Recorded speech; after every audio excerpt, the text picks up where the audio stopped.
اے اللہ مجھے کیا بنا؟ نماز قائم کرنے والا بنا. مجھے مالدار بنا، مجھے بڑا تاجر بنا، نہیں. اللہ مجھے کیا بنا؟ نماز قائم کرنے والا. اور کسے؟ وَمِن ذُرِّيَّتِي، میری اولاد کو نماز قائم کرنے والا بنا دے. نماز قائم کرنے کا مطلب کیا ہوتا ہے؟ ٹرخانے والی نماز نہ ہو، دل لگا کے نماز پڑھنے والے ہوں. ایک ٹرخانے والی نماز، این ٹائم پہ اور بھاگے، اور ساری نماز میں پتہ نہیں دماغ کہاں گھوم رہا ہے.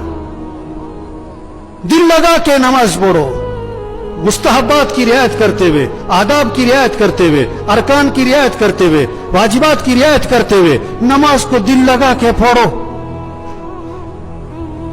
اقیم الصلاۃ لذکری، نماز قائم کرو، اللہ کی یاد میں ڈوب کے نماز پڑھو. کیا خوبصورت ترجمہ کیا ہے اس کا. اقیم الصلاۃ لذکری، اللہ کی یاد میں ڈوب کے نماز پڑھو.